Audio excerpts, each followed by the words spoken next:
يا مسيح الحياة قد وضعت في قبر وبموتك نشيت سلطان الموت وأنبعت للمسكونات الحياة.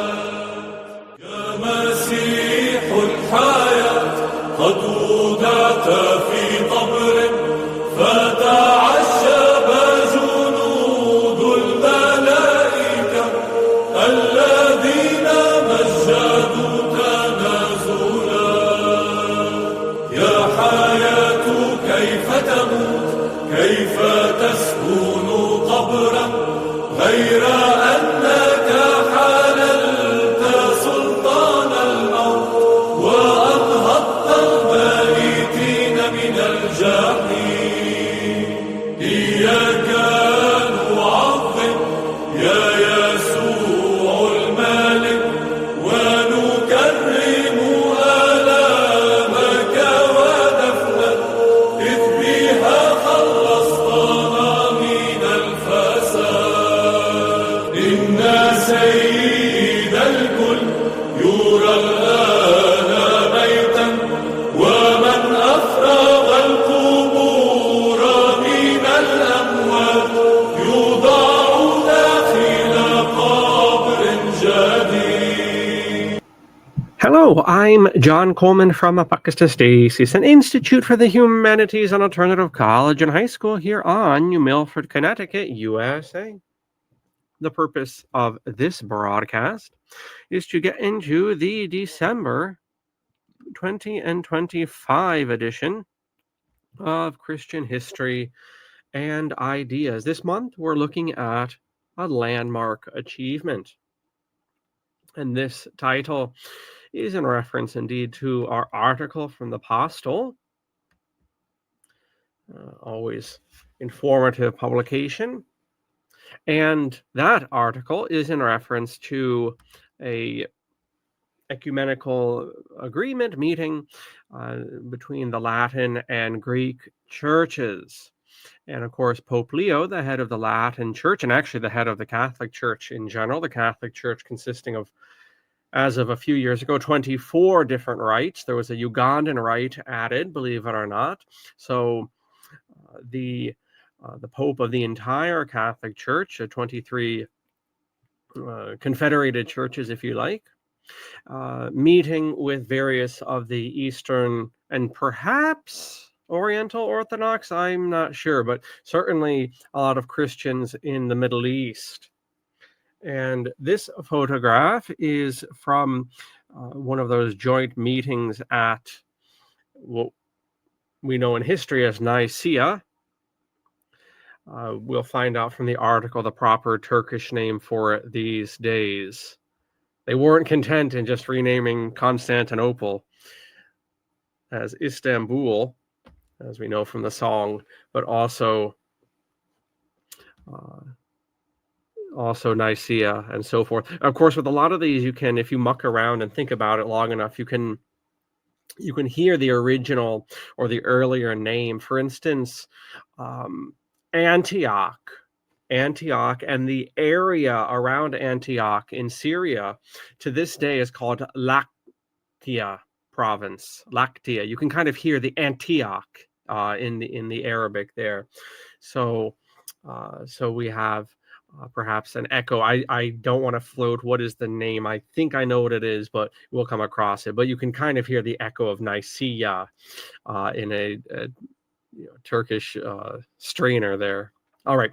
Before we get too long in the tooth here for this December 2025 edition, let's see if you can check behind me here. You might see some boxes. We're getting our Christmas decorations ready. But just one announcement, I think, given the audience of this illustrious broadcast, and that is our Liturgy and Devotions page here at the college. You have opportunity throughout the week to join our staff and students as we sing the Divine Office and engage in various other liturgical and devotional practices. Here you can see our schedule for this semester. I reckon it'll be the same for the spring semester as well. So that means on most days during the week, the Gospel of the Day, Sext, and the Angelus at midday. And then when school knocks off in the evening, the Gospel of the Day, followed by Compline and Our Blessed Lady's Antiphon. On higher feast days or days of note, we will often switch it up with the Office of Readings and Second Vespers.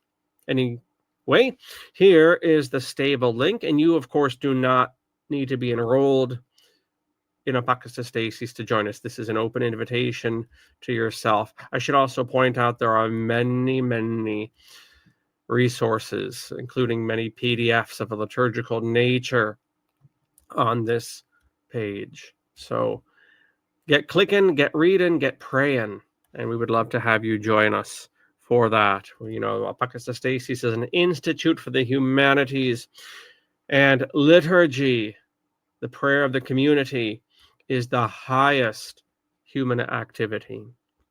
With that being said, the article from today is down below in the description. Once again, it comes from the Postal magazine. They're in kind of a rebranding phase right now where they're moving towards print publications. However, there are still plenty of articles each month looking at cultural, religious, political, and other aspects. And you can get a fine education by making your way through the various pieces each month. If you can, and I can, and we can discipline ourselves with this internet, we have a tremendous resource at our fingertips. Okay, so here's our article. A landmark achievement, the joint declaration of Pope Leo XIV and Patriarch Bartholomew I. Before we move one step farther, we're going to do this, and I can see that this bubble here is on a timer. I don't know how to get it off of the timer. Sometimes if it ain't broke, don't fix it. See, it's not staying, and I have no way to adjust. So I'll try to hit the button when I remember to, but anyway, a landmark achievement, that's our article, that's our show, and this is by the editorial board of the Postal for this month of December. And we have a beautiful iconostasis, that's the wall in Eastern churches between the altar and the Holy of Holies, if you like, and the front part of the altar and the nave. In the West, this is,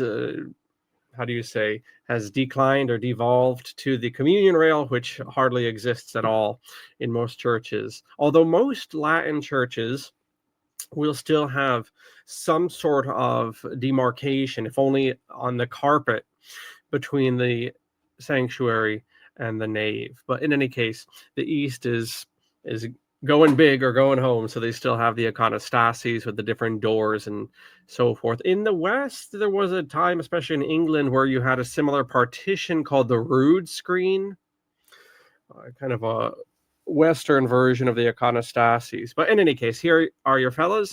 So you have Pope Leo of the Catholic Church altogether, and Patriarch Bartholomew of the Greek Church. Just by the by, I do wonder if a pope can come from any of the other rites of the church besides the Latin rite. I've thought about that from time to time. Certainly the answer must be out there. Theoretically, there shouldn't be any holdup. I mean, could you have a Malachite Lebanese cleric become the pope, or some Byzantine? I guess you could, right? I mean, there's nothing. That's an interesting question. The other question, of course, has there ever been an Eastern Rite pope? We always associate the pope with the Latin Rite. In fact, most people don't realize there are different rites. But anyway, a little bit of possible research if anyone wants to write us, and you can see our email down below in the description. All right, so as we are wont, I'll read a bit here, and get into some topics. So the joint declaration, our editors say, by Pope Leo XIV and Ecumenical Patriarch Bartholomew I is a landmark achievement because it gathers into one document a century of ecumenical progress, a shared reading of Nicaea's legacy, and a common moral witness on peace, religious dialogue, and the care for creation, all sealed symbolically in Turkiya, which is their kind of rebrand. Websites can rebrand and companies can rebrand, and apparently nations can rebrand. So if you watch the international press, Turkey has turned into Turkiya. So there you go. At the moment, charged with both historical memory and contemporary conflict. It is at once an ecclesiological statement about the nature of Christian unity and a geopolitical intervention that rejects the instrumentalization of religion. And I'm going to pat myself on the back that I said that in one go. The instrumentalization of religion, and calls Christians to stand together for the sanctity of the human person and the healing of a fractured world. By the way, here is Pope Leo with Erdogan, the president of Turkey. I spoke to a young lady who used to teach in Turkey a couple of years ago, and she had said that Erdogan wins his elections like Biden won his election. And in that statement is a world of meaning and nuance. But anyway, Erdogan's been around forever and a day. He apparently knows what he's doing. And of course, that's where Nicaea is located. What an interesting country Turkey is, if you think of all the peoples that have sloshed through it, the Greeks and the Romans, and indeed the later Romans, we call the Byzantines, set up shop there. The presence of Turkey in Christian history. Of course, the churches of Revelation come from the far west of the country. Hannibal, for a while, was sheltered there. Alexander's generals afterwards. Some of the villains in Maccabees were based in there. And of course, the Ottoman Turks and the Arabs before them. Also very, very interesting. So much culture there, so much history. And in a sense, you have history being made once again. Just very, very briefly, if you're not familiar, the Council of Nicaea in 325 is one of those events, along with the date, that are worth memorizing. They're probably in the top 10 events in Western history I would insist that a student learn and memorize. You put whatever, the assassination of Caesar, Nicaea, the coronation of Charlemagne, Luther, Westphalia, Archduke Franz Ferdinand's murder. I mean, you put Nicaea up in that list of the top 10, and you need to know the date at least. And so Nicaea is this landmark event in the 4th century, right after the Peace of Constantine, where immediately the Christian world, which had actually gotten along pretty well during the persecutions, now all of a sudden, very, very suddenly indeed, are rent by theological controversies, of which the divinity of Christ and the whole Arian controversy was the most pressing, the Arian crisis, as it's called. And this was causing a lot of teeth gnashing and rioting and so forth. And so Constantine, who had just brought calm to the empire, east and west, through a lot of violence, mind you, he calls together the bishops, and they meet in Nicaea, which is near, what will become Constantinople. And the Pope sent his delegates, the Eastern Bishop sends theirs. It's a very, very important meeting where they agree on what we call the Nicene Creed, which is slightly tweaked a little bit later.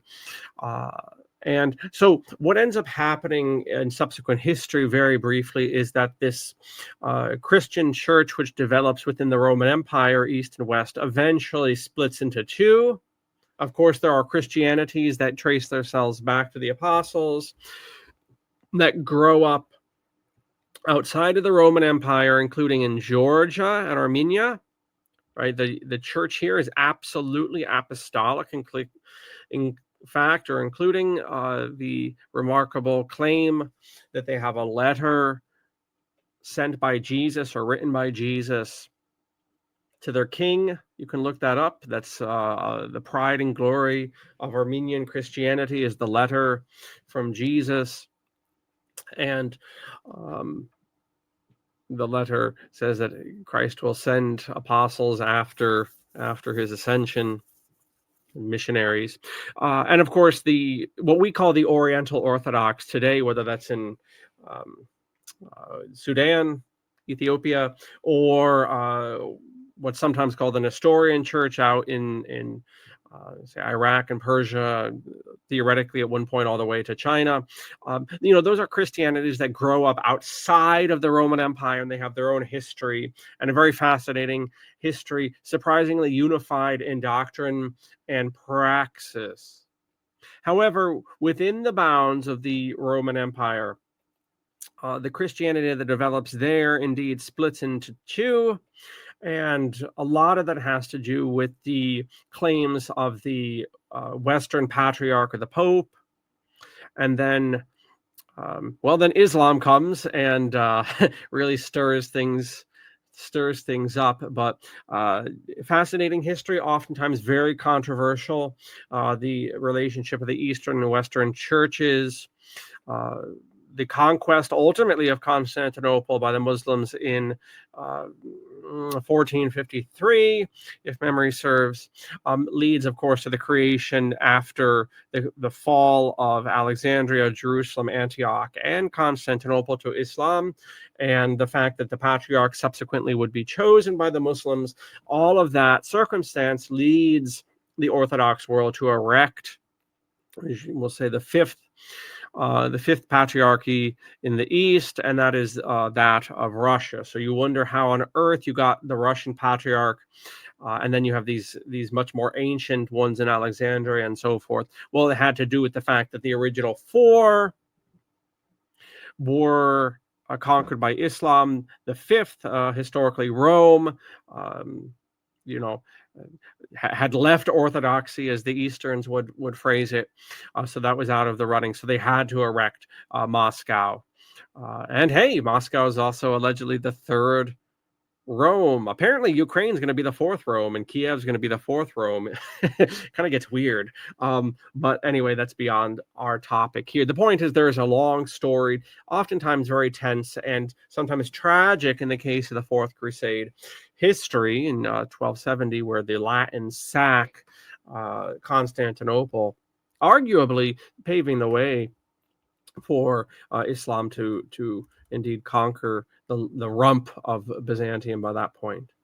In any case, in the 20th century, the relationship of East and West is much more pacific. You have the Declaration, which I'm sure the posted article will bring to our attention shortly, the reconciliation of, if not formal communion, between the Greek Patriarch in the 1960s and Pope St. Paul VI, a real thawing of relations, which is interesting in the geopolitics at the time. But you have the lifting of the excommunications from 1054, and more recently you have the praying of Vespers with, in this photograph, one of the Eastern Patriarchs, the late Pope Francis, Lord of mercy on him, and it looks to be an Anglican cleric. I believe these were called ecumenical Vespers. But really, from the time of St. Paul VI until today, on the feast of Saints Peter and Paul, the Pope or his representative and the Patriarch of Istanbul or his representative have met, along with various devotees of the East and West traditions, to pray Vespers together on, indeed, the feast of Saints Peter and Paul. So the point is, the background to this article, a landmark achievement, is that since the 20th century and the Second Vatican Council, the position of East and West has been very, very warm and cordial compared to what it was before. The choice of venue and timing already gives this declaration an interpretive key. It is issued in Istanbul at the Fener, immediately after a shared commemoration of the 1700th or 1700th, yeah, that's it, anniversary of the First Ecumenical Council of Nicaea in nearby Iznik. Okay, that's the word. I didn't want to flub it. So Iznik is the Turkish name now for the historical Nicaea. Nicaea is recalled not in merely antiquarian ways, but also as a quote-unquote providential event of unity, whose creed still expresses the faith that binds us together, and thus provides the deepest theological ground for Catholic Orthodox rapprochement. And of course, what's remarkable about Nicaea and the Nicene Creed is that almost all Christians share it. Even the Protestant sects will define themselves by Nicaea. By linking the 1700th anniversary with the 60th anniversary of the 1965 joint declaration of Paul VI and Athenagoras, the text consciously inscribes itself in a continuum. Jerusalem in 64, the mutual lifting of the excommunications in 65, and now Nicaea, Iznik in 2025. The Phanar becomes the place where this historical arc is gathered up and projected forward. The signing in Turkey, a majority Muslim nation that geographically bridges Europe and Asia, underlies the intention to speak not only to inter-Christian relations, but to the wider human family. Interestingly, it is something that Erdogan, as president of a secular nation, has an obligation to the religious minorities, including Christians. And, it's under Erdogan's time, for instance, the Hagia Sophia, if it hasn't gone to being a Christian building of worship as it was designed to be, mind you, it is back to being a functioning mosque under Erdogan. I don't know if that's quite a win, but, when the Freemasons took over Turkey after World War I, the Hagia Sophia was a museum, effectively. So it's back to being a house of so-called worship.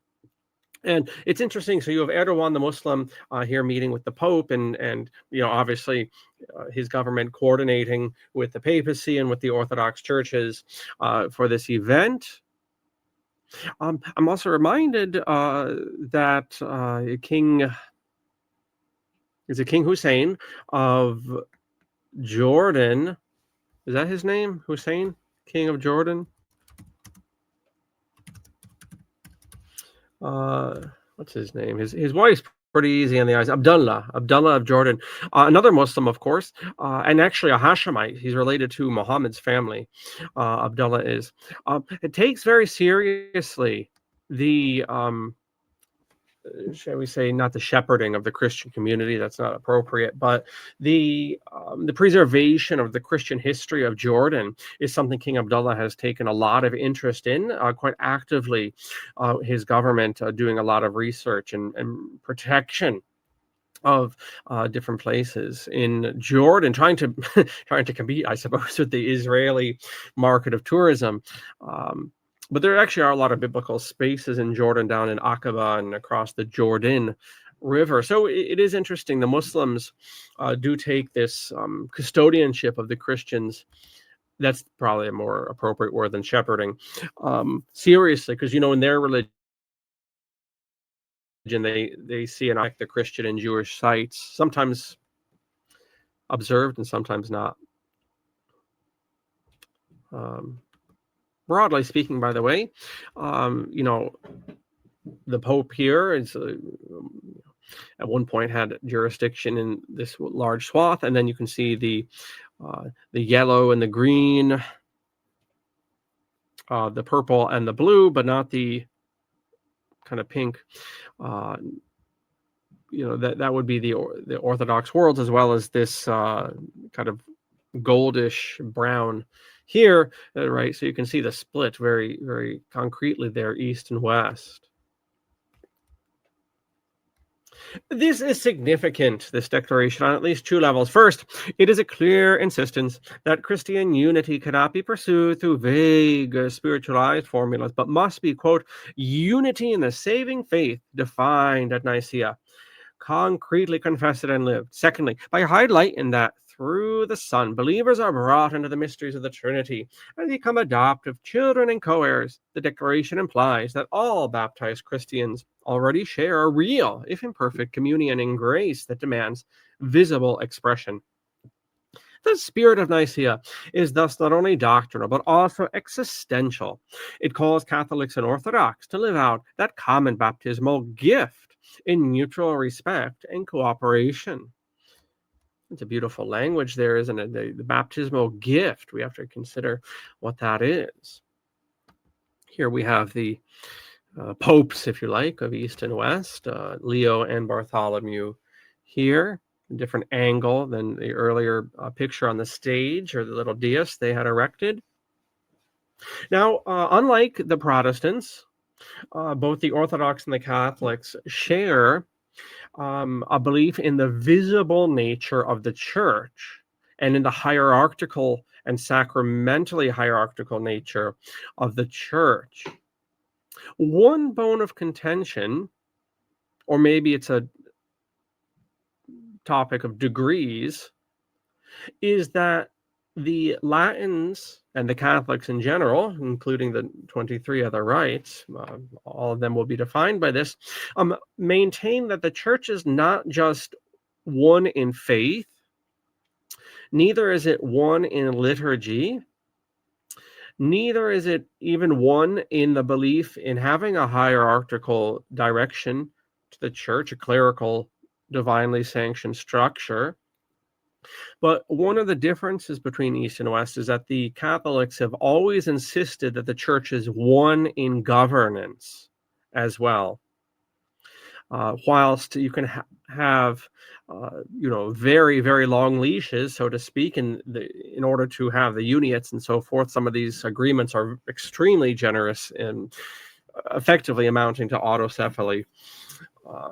Still, at the end of the day, the head honcho is the Pope, and that's the bone of contention, even though Rome will pretty much agree to never interfere, were there ever to be reunion with the East in the Eastern reunified rites.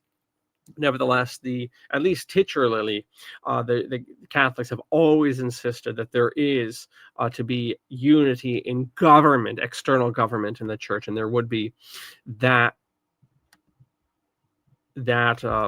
crinkle to iron out. Although, as I say, with the example of the uniates, Rome has been very, very generous in that regard. Ecclesiologically, we continue. The declaration is unambiguous. Quote, the goal is the hope for restoration of full communion between our sister churches. Now, a church, by the way, would not ever include the Protestants. Protestants do not have churches because Protestants do not have apostolic succession. Churches in Catholic lingo and in all traditional Christian lingo are Christian bodies that go back to the apostles. So Protestants do not, in fact, have churches. They're referred to as ecclesial communions. The Orthodox, on the other hand, absolutely are churches because they are undoubtedly apostolic in origin. I just wanted to make that distinction. A communion analogous to that of the first millennium and marked by full communion of faith, fraternal accord, and sacramental life. The text presents Christian unity not as a discretionary project, but as obedience to the explicit will of Christ in the prayer Udam ut sint, that they may all be one so that the world may believe. And insist that such unity is ultimately a gift from above rather than the product of ecclesiastical diplomacy. The declaration is pastorally astute in how it addresses resistance. It acknowledges, quote, obstacles that prevent the restoration of full communion, unquote, especially theological questions being examined by the Joint International Commission. But it also directly exhorts those, quote, still hesitant to any form of dialogue to listen anew to what the Spirit says to the churches. The implication is that refusal to engage in a dialogue of truth and love is not theological rigor, but a failure of discernment in the face of the Spirit's contemporary summons to unity. As other people have pointed out, Patriarch Bartholomew and all Orthodox clerics who want reunion with the Church of Christ are in a damnable spot, because if they ever as institutional heads, actually joined Rome, what would happen, and other lights much brighter than myself have pointed this out. I'm just going to underline what others have said, and others can deduce this from history. This is not speculation. There's unfortunately a very long history of the Orthodox doing this. When the Orthodox leaders, as has happened, including at the Council of Pisa in the 15th century, have reunified with Rome, when the lawful leaders of the Orthodox Church have reunified with the Church of Christ, what has consistently happened, and this would happen were there to be a similar thing now, is that the Orthodox monks and faithful and lower clergy would simply revolt, excommunicate Bartholomew, etc., and just elect new patriarchs. This is the tragedy of schism. This is the tragedy, and this is exactly what happened in the 15th century, by the way. It's not true. It is not true that the Orthodox and the Catholics have been split for 1,000 years. There have been reunions again and again, including mass reunion in the 15th century. The problem is, this is the problem of rebellion, is that when, and the tragedy of schism, is that when you have generations after generations of people reared in Christian faith outside of the Church of Christ, they get very comfortable, and the spirit of rebellion gets bred in the bones. And by the way, this is not just an Orthodox problem. This is exactly what has happened in the Catholic traditional world. And I've personally gone through a church split. At a certain point, I was affiliated with the SSPX about 15 years ago. As of this broadcast, they had tried to come back to the Church of Christ in a very similar way to the Orthodox, and exactly what happened at Pisa happened with the so-called resistance. And there was a rebellion of the lower clergy, the monks, and the lay faithful, and that ultimately cowed the leadership of the society to continuing the schism until today. So anyway, that's what from the Orthodox side is, it's not as simple as you might imagine. And so you wonder, well, why hasn't there been a reunion if there's all this warmth because of what would happen, and which is exactly why you don't see this being necessarily the route that Rome predicts reunion to happen through the leadership. That's not exactly what's the strategy of Rome. Although warming of relations can never hurt anybody. Okay, strengthening the structures of dialogue. From the practical standpoint, the Declaration is an unambiguous vote of confidence in the existing ecumenical instruments. It explicitly reaffirms support for the Joint International Commission for the Theological Dialogue between the Roman Catholic Church and the Orthodox Church, noting that its current phase deals precisely with the historical divisive issues. At the same time, it refuses to reduce ecumenism to expert conversations, insisting on 3 other quote-unquote necessary elements: fraternal contacts, shared prayer, and joint work wherever cooperation is possible.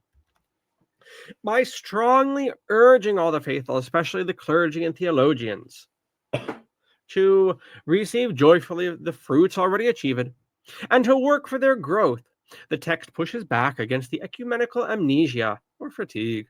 It reminds both sides that genuine progress has been made on issues from Christology to mutual recognition of baptism, and that these advances must be integrated into the catechesis preaching and the ordinary life of the churches, rather than left on the shelves of dialogue commissions. The Easter question and liturgical convergence. One of the most delicate and symbolically powerful points of the Declaration is the explicit reference to the date of Easter. The text recalls that amongst Nicaea's decisions was establishing criteria for the common Paschal date, and then notes with gratitude that, quote, this year the whole Christian world celebrated Easter on the same day. This coincidence is received as a sign of providence, and as a spur to quote unquote continue the process of seeking a stable common date for the celebration of the Feast of Feasts every year. If realized, such convergence, were the date of Easter to be standardized, such convergence would have immense pastoral and symbolic impact. Christians across confessions would proclaim the resurrection in unison, healing a division that is acutely visible in majority Orthodox contexts. By rooting the question in Nicaea's authority and Colossians' language of, quote, wisdom and spiritual understanding, unquote, the declaration treats the Paschal calendar not as a merely technical matter, but as a theological and ecclesial discernment entrusted to all churches, as a capital C church. That means all apostolic Christian communities. So if you're not familiar, in the West, Catholic and Protestant, the date of Easter is set on the Gregorian calendar, and then in the Eastern Orthodox churches on the old Julian calendar. And there may be some other minutia, because I believe it's not just the calendars, but also the Western reckoning is like the first full moon after Passover, and then the Orthodox, it's a different accounting. It's not just the calendars, like I say. But in any case, this year of 20 and 25, fast ebbing away, is one which saw Easter, regardless of technicalities, falling on the same Sunday this year. So it was a remarkable thing. So in other words, Catholic, Protestant, and Orthodox had the same Easter date. Okay, so we'll just cut to the end here and leave it to you to do the heavy reading. There's not a very long article, in fact, but these are the final bullet points, the takeaways. So issues related to ecclesiology. So these are the divisions that remain. So ecclesiology, including the role of the Bishop of Rome versus the Patriarchs. Doctrinal disagreements that have been historically divisive, such as the filioque, the nature of original sin, the understanding of the Trinity, a sacramental life and liturgical practices, which do vary quite dramatically. And in this regard, I would suggest that Vatican II did not. Well, actually, hold on. I don't think that it's kind of a step forward and a step backwards. Meaning, in the West, we've incorporated a lot of Eastern. Maybe recovered a lot of Eastern sensibility about the liturgy. Let's say that. I won't say practices, although there's some of that. But also, so you have that, a lot of even incorporation of Greek language. So to refer to communion as the Eucharist, for instance. And there's a lot of other things like that. But also, it is a step back because the Latin Catholic liturgy was so dramatically reformed. The Eastern Orthodox, who are quite hidebound in their devotion to all sorts of traditions, capital and lowercase t, are not likely to take kindly to the Latin's liturgical meddling in the last century, even though it doesn't affect the Latin rite, or it doesn't affect the Eastern rites, and presumably wouldn't touch the Eastern rites, whether to be reunion with the Orthodox. Nevertheless, the novelty of the present Latin liturgy is kind of a step backwards, even though there's a step forwards in the sense that certain Eastern sensibility has been restored to the West. But anyway, there's great diversity there. And then another thing that does remain is the dating of Easter. So, concluding altogether, the Declaration of Iznik reframes these differences as significant but surmountable through ongoing dialogue, mutual respect, and openness to the Holy Spirit's guidance, urging theologians and clergy to continue working together toward resolving these theological and ecclesiastical questions for the restoration of full visible communion. Tuatum Nomine, a miserere nobis. Thus is a landmark achievement, the joint declaration of Pope Leo XIV and Patriarch Bartholomew I from the Apostle in this month of grace, 20 and 25. And you can check out all the great stuff at the Apostle by going to their homepage. And then sufficiently holy, well-read, courteous, you will head over to our liturgy and devotion page and pray with the staff and students for all the various intentions of a world which needs a whole lot of prayer. And you can catch our schedule and our stable link from our page. So with that, thank you for your attention. Thank you for your patronage, and have a grand Advent and Christmas, and we will catch you in the new civil year of 20 and 26. In the meantime, thank you, and stay holy.